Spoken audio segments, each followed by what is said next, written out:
Standing in for Bear Grylls, I'm Mir Kamal, and I'm going to show you what it takes to get out alive in some of the most dangerous places on Earth. I'm going to make it through a week of challenges in the sort of places you wouldn't last a day without the right survival skills. This is Mir versus Wild. Ladies and gentlemen, Mir Kamal. Mir has to survive for exactly 1 week with only 10 of the items that he salvaged from the crash. Can he do it? Let's find out. If you noticed, Mir has got a giant pink gash right on his forehead. The plane has left him in critical condition. But his first item that he's working with is ethyl alcohol. It is 80% ethyl alcohol and 20% water in a clear glass bottle. Seriously? Alcohol? It's haram, man. Mir, shut up and do your job. Like you're stranded in the desert. Anyway, ethyl alcohol has many useful applications. It can be used to start fires. It serves as a good disinfectant for any nasty wounds you might get in cuts or anything. And not only that, but when the worries of getting stuck in the desert really get to you, we could all use a drink. Okay, you can't say that, but here, let me see that.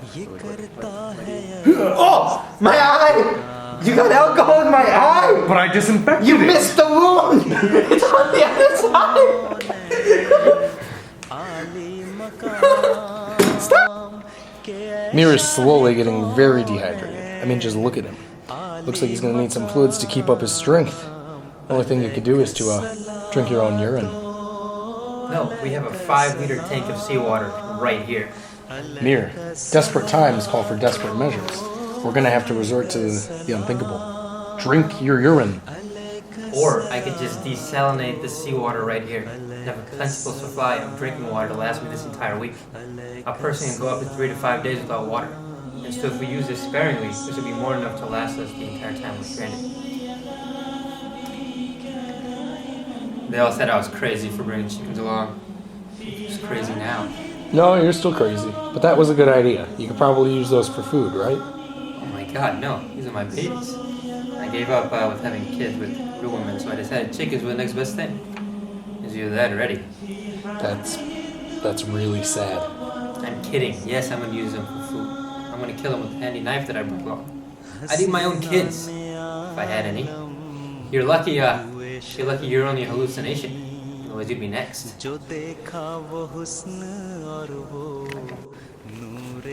Mir is carrying a backpack filled with maps of the constellations, Northern Africa, and a multilingual dictionary. Now you're probably wondering, hey, Mir's failing chemistry. How is he going to read maps like that? Well, he's not failing social studies. What does Mir have to say about this? I can't even justify this one with a clever joke. This is here purely for the sake of survival. I mean, what reason would I have to have a map of the constellations? Well, let me tell you. You can determine the direction that you need to travel in through the stars. You can use the map to find your location and probably tell people where you are. And if you run into some native tribes, you can talk to them. But you can't even figure out how to put this backpack on, so my hopes aren't high. There's 2 loops. One more than Perfect. These are sunglasses. Wait, these are women's sunglasses. Even worse, they're Brendan's sunglasses. Hey, beggars can't be choosers. Do your job. Hey, my dad was a beggar, alright? Don't hate. Okay. Anyways, little does Mir know that sunglasses are for much more than just style, even if they're women's sunglasses like Brendan likes to wear. In a dry desert climate, the sand could blow into his eyes and cause irritation. Or even because it gets really bright from like the sunlight reflecting off the sun, you would squint more, which can strain your eyes and it could give you headaches, it could make you like really tired. Overall, it's just bad for you. Hey, I can't wear these over my glasses. This was a terrible idea. Mir is finally getting hungry and he needs to eat. You better say goodbye to those babies you were so worried about. Right now he's got the kerosene mixture, and that is known to be good for cooking food. Well, it could be worse. So all I need to do now is kill the chickens, debone them, and then learn how to start a fire with a knife and some sticks. Thank goodness for tumbleweeds in the desert, or else I'd be royally screwed. Why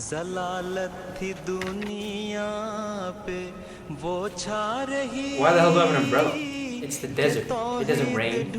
Yeah, it's not like it's ever really sunny. Who needs, like, shade? I think it's sunbirds.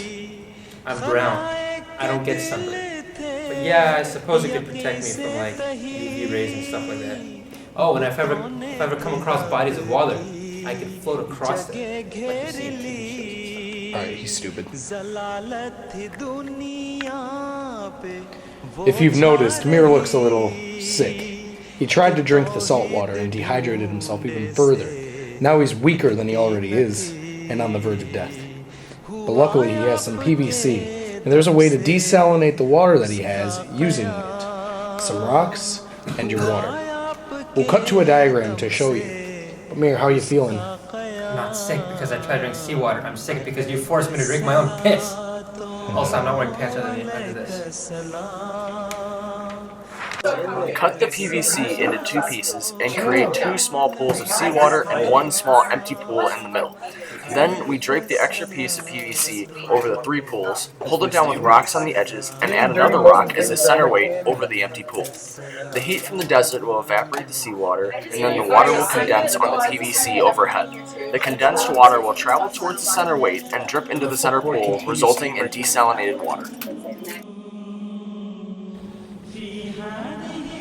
Real men shave with knives. Yeah, that explains your gross beard.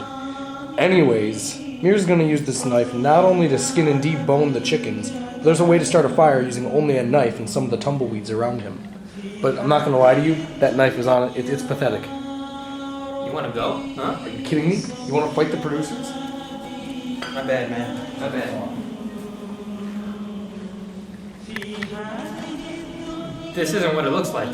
Well, let the record show, we are not a racist TV network, and anything he says we are not liable for. Continue? Yeah, no, this is the 21st century. Racism doesn't exist anymore. Plus, I mean, you gave me this TNT. It's not my fault. Whoa, don't pin this on the producers, buddy. Anyway. But it is true that TNT is a perfect way to signal for any plane that might be passing over in search of rescue. While other people might try to use some sort of mirror to signal with the light, we could use this to create an explosion, some sort of crater, and either one of those could signal anyone. Alright, and look, Mir, I'm gonna be totally honest with you right now. If I saw you detonating TNT, the last thing I would want to do is save you. But I would want to check it out. And, oh, look at that. That's all the time we have for today. Ladies and gentlemen, thank you for watching. This has been Mir vs. Wild. Alright, let's get out of here. Wait, what? Wait, where are you going? No, wait. Who's gonna save me? Come back. Come back, no.